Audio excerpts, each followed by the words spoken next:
Quand on me parle de ruine, j'ai en tête l'image de notre cher ministre de l'économie, Bruno Le Maire. Je sais que vous l'adorez aussi. En réalité, je suis tombé sur un chiffre très intéressant hier, quand on parle de ruine, qui est le déficit public français, pas en année pleine, à fin juillet. 169 milliards d'euros. C'est plus qu'en 2020, quand on lançait l'argent par les fenêtres lors du Covid. Donc c'est vous dire un petit peu l'état de ruine qu'est la France à l'heure actuelle, gérée par la Macronie avec l'influence de Bruxelles. Parce que quand je parle de ruine ou quand je parle de gabegie, il faut voir, et c'est un bilan qui n'est jamais fait notamment par les prétendues oppositions, qui est quand même le coût direct ou indirect de l'appartenance à l'Union européenne. Il y a un coût dont on entend un peu parler, qui est le plus évident, qui est la contribution française au budget de l'Union européenne. En net, en 2021, on était à 12,4 milliards d'euros quand même. C'est le budget de la justice qui a été réévalué de 30%. Donc c'est pour vous dire déjà le montant que c'est. Mais en fait, ce montant-là, ce n'est qu'un élément parmi tout ce que la France donne à l'Union européenne. Vous avez notamment tout ce qui est cofinancement hors budget, dont on entend très peu parler. Enfin, on entend parler dans les faits, mais pas ce que ça nous coûte. Dans les cofinancements, vous avez, quand on va donner de l'argent pour la guerre en Ukraine, ça, c'est pas prévu dans le budget, c'est hors budget, et donc ça va en plus. Quand on va donner de l'argent à Erdogan pour garder les migrants en Turquie, ça, c'est hors budget. Tout ça, c'est 6 milliards d'euros par an pour la France. C'est en plus. Mais vous avez d'autres coûts.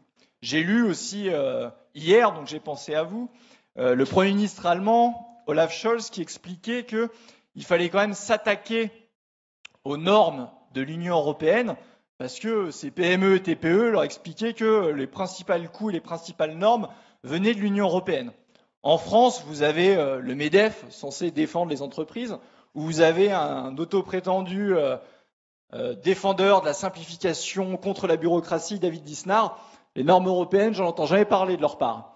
Ben, sachez qu'en France, le coût d'application des normes de l'Union européenne, c'est 40 milliards d'euros par an. Environ 3/4 pour les entreprises privées et 1/4 entreprises publiques et administrations. Ben, tout ceci, c'est un coût additionnel. Et vous avez aussi, bien sûr, un coût que certains peuvent considérer indirect, Pierre-Yves en a un peu parlé, mais qui est en réalité un coût direct de l'Union européenne. C'est le coût de l'immigration. Et le coût de l'immigration, ça a été chiffré par les contribuables associés, 54 milliards d'euros par an. Et là-dessus, l'Union européenne a une responsabilité directe. On ne peut pas, si vous voulez lutter contre l'immigration illégale, si vous voulez même d'ailleurs expulser les étrangers délinquants, il ne faut pas être dans Schengen, parce que si vous êtes dans Schengen, du jour au lendemain, ils reviennent par l'Italie, la Grèce, le Portugal, n'importe quel endroit. Le lendemain, ils sont en France. Donc ça ne sert à rien même d'expulser les étrangers délinquants si vous êtes encore membre de l'espace Schengen. J'ajoute à ça que les jurisprudences de la CEDH et de la CJUE font qu'il est très difficile, même quand vous avez quelqu'un qui est là illégalement, de l'expulser. Pour ce qui est de l'immigration légale, je rappelle quand même que le plus gros pourvoyeur, c'est le regroupement familial et c'est gravé dans le marbre par une directive de l'Union européenne. Donc tous ceux qui vous expliquent qu'ils vont réduire l'immigration dans le cadre de l'Union européenne se moquent du monde. Vous voyez bien Mélanie, ça ne marche absolument pas. En fait, j'ai vu un parti en France qui explique qu'il faut un référendum sur l'immigration. Banco, hein, je pense que c'est du bon sens. Les Français ont compris que l'immigration de masse était une plaie pour la France. On ne peut pas assimiler des gens qui viennent en masse. Et donc, pourquoi pas le faire? Mais si vous n'avez pas en même temps un référendum sur l'appartenance à l'Union européenne, c'est le Karcher de Nicolas Sarkozy sans eau. Si vous voulez mettre de l'eau, il faut mettre le référendum sur l'appartenance à l'Union européenne. Donc il faut arrêter de se moquer du monde sur ces questions. Il faut être sérieux, il faut être crédible. Et un dernier coup direct dont je vais parler, qui est quand même celui du bouclier tarifaire. On en est déjà à 50 milliards d'euros, à 30 milliards d'euros pour la seule année 2023, le bouclier tarifaire sur l'électricité. Or, ce coût, c'est vraiment de l'argent balancé en l'air parce que si nous n'étions pas dans le marché de l'électricité de l'Union européenne, non seulement les particuliers, soi-disant protégés par le bouclier, paieraient moins cher, mais surtout et aussi toutes les entreprises, tous les PME, toutes les TPE et le record de défaillance qu'on a à l'heure actuelle, eh bien, il n'aurait pas lieu. Donc, c'est 47 milliards balancés en pure pète et 30 milliards. Donc, si vous faites les comptes en annuel, le coût, je ne mets même pas le coût de l'euro dedans qui est à part, qui a été évalué, le coût, c'est environ 145 milliards d'euros. Donc, on est quasiment au montant du déficit en France. Donc, c'est vous dire, quand vous avez Bruno Le Maire qui vous dit on cherche 15 milliards d'euros, quand vous avez Elisabeth Borne qui vous expliquait que la réforme des retraites était indispensable pour économiser à l'horizon, je crois que c'était 2030, quelque chose comme 12 milliards d'euros. Et quand vous voyez les gaspillages sans nom qui sont faits à chaque fois au nom de l'Union européenne, sans aucun débat, eh bien vous voyez bien qu'il y a un problème. Alors évidemment, l'argument économique n'est pas le seul qui doit vous conduire à vouloir sortir de l'Union européenne. Le premier argument, c'est celui de la démocratie. Parce que qu'est-ce qu'un peuple qui ne décide pas par lui-même et pour lui-même de ses décisions, mais dont ce sont des fonctionnaires non élus à l'Union européenne qui vont décider pour vous? Ça, ce n'est pas une démocratie. Et donc ça, c'est le principal argument. Mais n'oubliez jamais, quand on vous dit, vous vous rendez compte, si on sortait de l'Union européenne, le coût que ça serait pour la France, dites-leur à chaque fois, rendez-vous compte ce que nous coûte tous les jours et maintenant l'Union européenne. D'ailleurs, Pierre-Yves, tu parlais de Charles Michel. Charles Michel qui souhaite intégrer près d'une dizaine de nouveaux pays d'ici à 2030, il me semble. Charles-Henri, qu'en penses-tu de tout ça?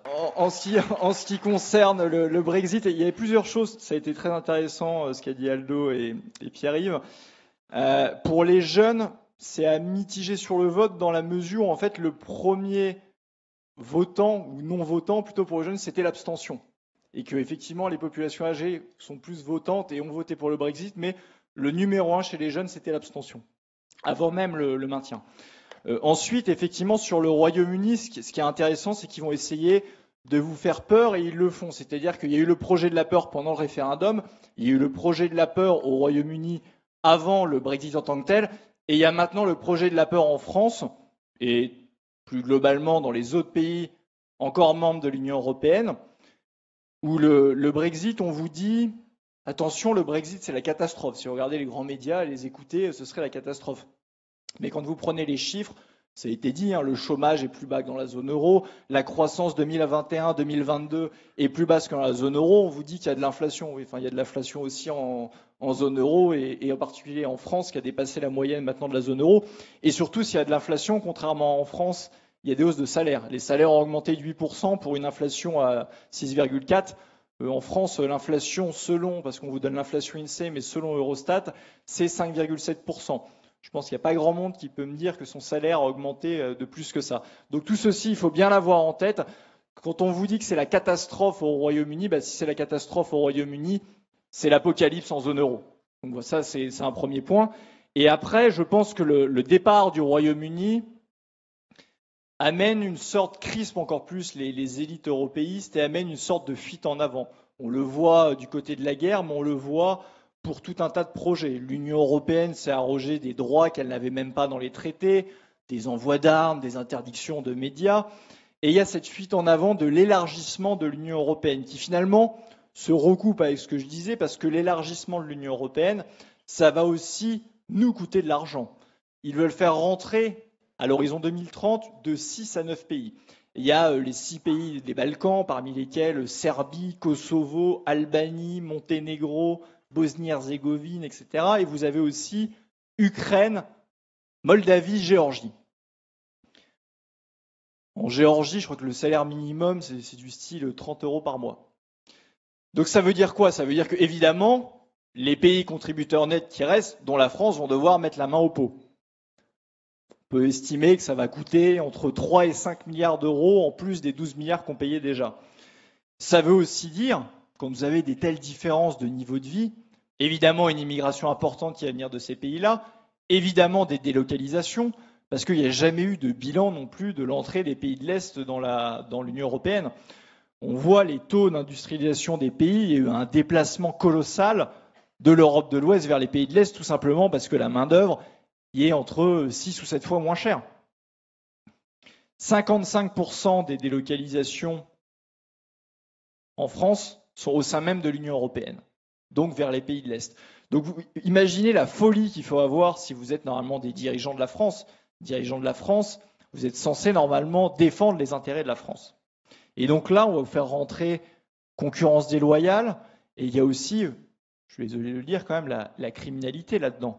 Enfin, l'Albanie et le Kosovo, c'est quand même parmi les pays les plus criminogènes d'Europe, avec des trafics en tout genre, trafic d'organes, prostitution et autres. Donc c'est-à-dire qu'on va faire rentrer ces gens-là au sein même de l'Union européenne. Comme le disait Pierre-Yves, effectivement, non seulement ils détestent les Français, mais je pense qu'ils détestent tous les pays européens pour pouvoir et pour vouloir faire subir ça.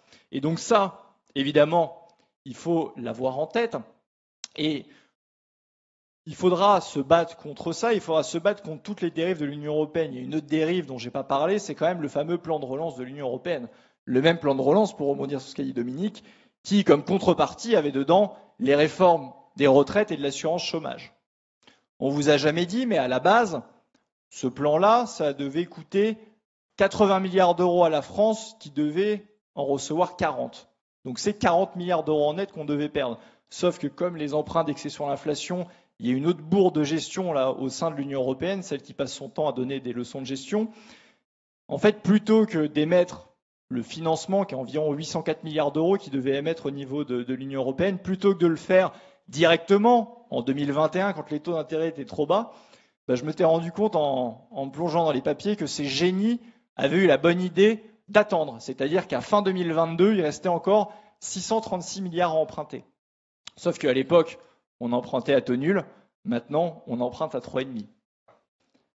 C'est quasiment 300 milliards d'intérêts par une erreur de gestion qui vont être payés, et donc à chaque fois, la France paye 17,4. Donc ça veut dire que ce n'est pas 80 milliards qu'on va payer. On va payer en net, au lieu des 40 milliards d'euros, on va payer en net 73 milliards d'euros pour la France. C'est-à-dire que à la base, ça devait être 40, on reçoit 37. Les 37 milliards d'euros qu'on va payer, c'est l'équivalent unique des intérêts qui vont être payés du fait de cette erreur de gestion, intérêts payés par la France. La quote-part des intérêts payés par la France. Donc vous imaginez en fait la fuite en avant complètement dingue, ce que ça va aussi nous coûter. 3 à 5 milliards pour élargissement. Ce plan de relance, il va commencer à être remboursé sur 30 ans à partir de 2028. Ça veut dire que vous allez payer 3,7 milliards d'euros en plus. Et vous pouvez ajouter à ça le Royaume-Uni, qui, s'il n'est sorti, n'a pas encore tous les bénéfices du Brexit parce qu'il continue à contribuer jusqu'à fin 2027. Et donc en 2028, qui va prendre le relais?